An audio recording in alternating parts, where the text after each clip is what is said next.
The question is that the motion be agreed to. Mr. Speaker. Grant Robertson. Thank you, Mr. Speaker. Well, what better testament to a government that's not straight up with New Zealanders and that's out of touch with New Zealanders could there be than this piece of legislation? The ultimate in window dressing, the ultimate in appearing to do something while doing as little as possible, or as some colleagues have said, deliberately doing that, deliberately making sure that a regime that's been put in place through this legislation won't work. Because that's probably the less charitable interpretation, is that it's deliberately being put forward so that it will fail to achieve the goal that the Minister just told us she had of more information about who's buying and selling houses in New Zealand, or that it's really just pure incompetence. And Mr. Speaker, we saw this from the get-go with this piece of legislation, because it was brought forward at the time of the budget when the government was under significant pressure to do something about housing. And what the government realised was there was nothing in the budget on housing.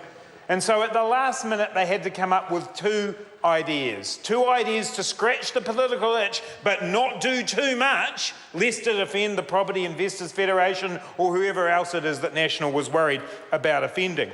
This piece of legislation should have been the legislation that did give New Zealanders accurate information about who is buying and selling houses so we can use that to make better public policy.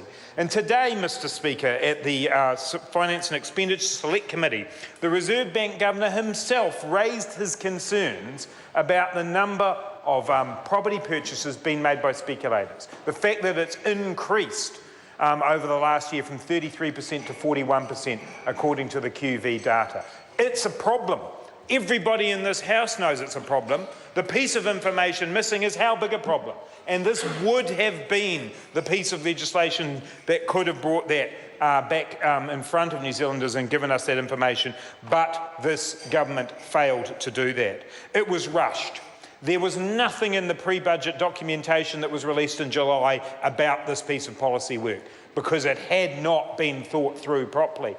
Just how bad it was revealed last night in this House when myself and my colleague Dr. David Clark tabled information released to us by Land Information New Zealand, which showed that the implementation date of 1 October, the commencement date of this legislation, means that for 3 months, all information collected for the Land Online database will be done by pen and paper. It's not the 1960s, it's actually the 2010s, and they're not ready on that side of the House. Land Information New Zealand, and actually this has been generous because I suspect they may not be ready by the 1st of December either.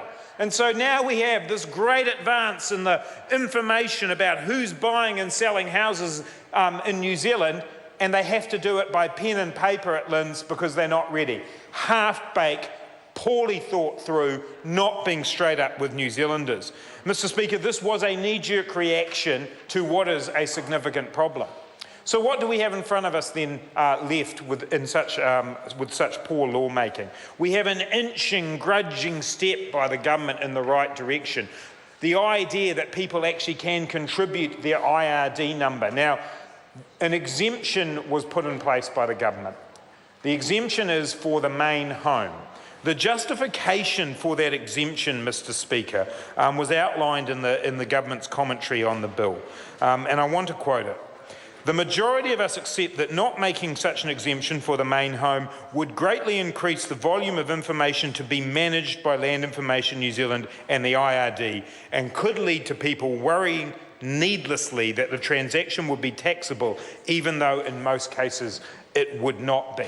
That is complete rubbish, Mr. Speaker. Virtually everybody buying their main home in New Zealand already has an IRD number. It's a simple moment for the conveyancing lawyer, a new box on the form, there it is, IRD number written in, information provided. But instead, a giant loophole has been set up in this law by the National Party by exempting the main home.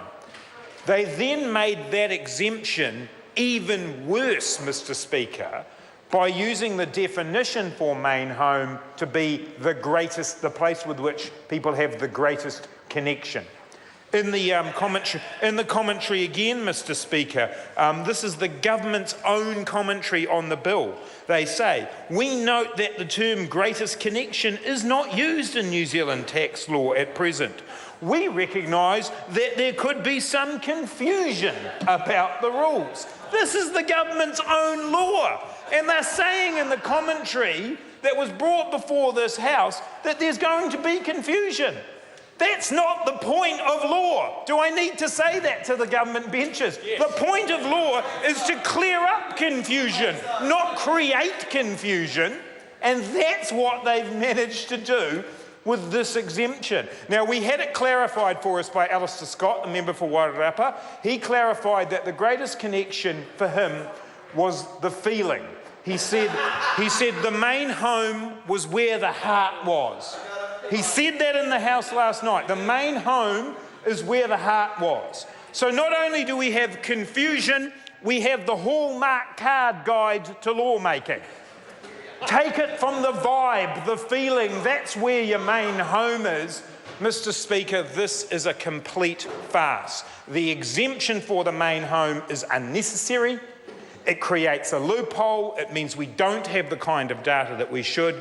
And the definition of that being the place with which someone has the greatest connection is, as the government itself acknowledges, confused and poor law. And mark my words, we will be back here changing that and correcting that because the definition simply won't be adequate. Mr. Speaker, but having had such deep concern about the bureaucracy and the added compliance of people having to provide an IRD number for their main home purchase, at the other end of this legislation, the government managed to put unnecessary compliance by asking people making purchases to provide offshore persons making purchases to provide both a bank account number and an IRD number. And the advice that was given to the ministers by the Inland Revenue Department was that this was of limited benefit, because the Inland Revenue Department has the power to require relevant identity verification upon application for an IRD number. So that was the advice that the Inland Revenue Department gave to the government. They don't need the bank account number. Interestingly, the IRD also said that they shouldn't exempt the main home either. Two pieces of very sensible advice from the Inland Revenue Department ignored by the government. Now, it's interesting, Mr. Speaker, because I suspect Todd McClay and possibly Louise Upston actually went to their cabinet colleagues and said, listen, we've had this advice from IRD, we think it's pretty sensible, we're going to go through with it. That's what I think probably happened here, but then they were rolled. They were rolled at cabinet by those who thought, we better be a bit careful about those property investors who support us, we better watch out for them. And so they rolled over and ignored the IRD's advice. And so now we have a situation where we have unnecessary bureaucracy on one hand and a failure to get the correct information on the other.